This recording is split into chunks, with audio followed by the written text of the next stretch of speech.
Theist atheist आउ agnostic. Theist बोली ताकू कहिबा जे ईश्वर ऊपर विश्वास करे जे कही थाए कि ईश्वर अछंती बोली। एथिस्ट ताकू कहिबा जे भगवान नाहांती बोली कहबो जे भगवान कर अस्तित्व को विश्वास करि न थाए। आउ एग्नोस्टिक जे कुहे ईश्वर थाई भी पारे न थाई भी पारे, ईश्वर थिले भी ठीक न थिले भी ठीक। से एथिरे भी विश्वास करेनी कि ईश्वर अछंती बोली, किंतु से एथिरे भी विश्वास करेनी कि ईश्वर नाहांती बोली। तो आज निजकू एग्नोस्टिक कहूथिबा लोकमानक विषय आलोचना करिबा आउ नास्तिक मानक विषय केतेटा कथा जोटा कि लोकमानक पाखरे सर्कुलेट होउथाय सेही विषय भी डिस्कशन करिबा। ध्यान देकी सुनो, जणे लोक जे ईश्वर ऊपर विश्वास करूची से एइटा कहूची कि एई संसार को भगवान सृष्टि करिसंती, से यही संसार को चलाउछंती। मु तांको विश्वास करिवि, मु तांको धर्मशास्त्र ऊपर विश्वास करिवि, तांकर जो नीति नियम अछि से सब ऊपर विश्वास करिवि। आ जे कोनोसी परिस्थिति रे तांको सहित जेते भी तर्क कले से एही सिद्धांत रे थिबे जे केही ना केही तो निश्चय अछि जे कि ए संसार को चलाउची बा मु तांको अनुसारे चालुची। तो हेई गला तांको दायित्व से माने ग्रहण करूछंती। वेदर गॉड एक्जिस्ट करूछंती कि करू नाहंती सेटा अलगा कथा। आ जणे नास्तिकर डेफिनेशन एइटा कि से कोनोसी ईश्वर को विश्वास करेनी काहे कि ना ता पाखरे प्रमाण नाही कि ईश्वर अछंती बोली।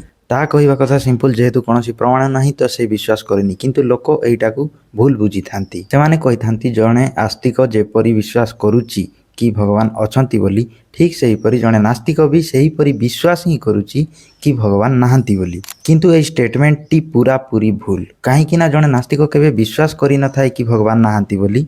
लोक जेहेतु भगवान को विश्वास करूछंती तो सेही विश्वास टाकू से रिजेक्ट करि थाए। प्रमाण देवा दायित्वटा एठी आस्तिक मानक पाखरे अछि, काहे कि ना सर्वप्रथमे से कहिथिले कि ईश्वर बोली किछि गोटे अछि, तो सेही कथा को से सिंपली रिजेक्ट कला। तो एथिरे विश्वास करिवार कथा कोठु उठुछि। जेउ दाबीर प्रमाण नाही सेही दाबी को मु ग्रहण करू नाही। Rejecting a belief is not itself a belief.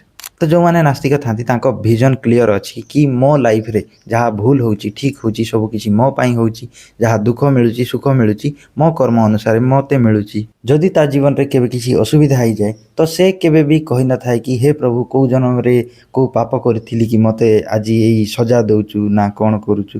तो सेमिति किछि न कहि कि से तारो प्रैक्टिकल लाइफ टाकू जी थाए। आ लोकन को भी कहि थाए कि एमिति लाइफ जीवा कथा। अंधविश्वास को से विरोध करि थाए, जो सब कुनीति दुर्नीति थाए सेही सब को से विरोध करि थाए। सिंपल तारो विजन। तो से आस्तिक लोक भी तार दायित्व निभौची आउ नास्तिक लोक भी निभौची। एबे कथा हबा आमे एग्नोस्टिक लोकन ऊपर। जदि जीवन रे प्रैक्टिकली तमे देखिबो ताहेले एग्नोस्टिक बोली कि केही भी न थांती। आइदर से माने एथिस्ट हेई थांती नहेले थीस्ट हेई थांती। बस से माने खाली तांको दायित्व ठारू दूर रे रहिबाकू चेष्टा करूछंती। आउ एइटा को फेंस सिटिंग बोली कहा जाय, जार अर्थ कोन ओडिया रे ना ना एकुलो रे हेबा ना सेकुलो रे हेबा।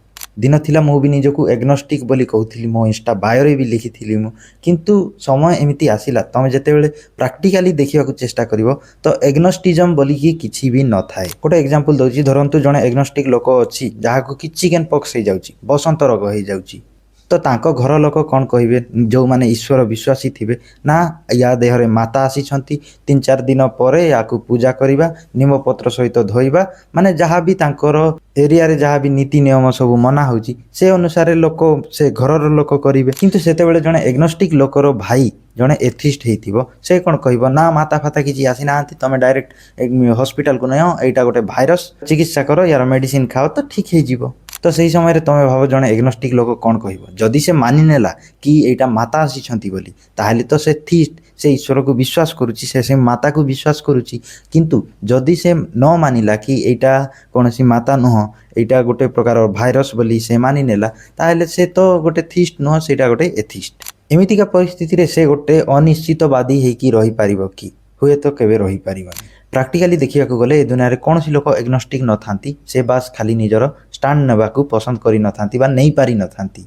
फिलोसोफर्स एग्नोस्टिक लोकों को इंटेलेक्चुअल कावार्डिस बोली कहि थांती, because they don't have the courage to take the responsibility. तो मु रेकमेंड करिवि कि तमे रिचर्ड डॉकिन्स को गोटे बही अछि जार ना होछि द गॉड डिल्यूजन, बहुत फेमस बही। सेही बही को थरे पढो। मु एइटा कहूनी कि सेही बही रे लेखा हिछि कि एग्नोस्टिज्म बोली किछि न थाए, किंतु तमे जदि सेटा पढिबो आ मो कथा को बुझिबाकू चेष्टा करिवो ताहेले तमे निश्चित होई जिवो कि प्रैक्टिकली प्रकृत रे आम दुनिया रे कोनोसी लोक एग्नोस्टिक हेकी न थांती। से केवल तांकर स्टैंड नै पारि न थांती, से केवल तांकर रिस्पांसिबिलिटी रु दूर रे थांती। धन्यवाद।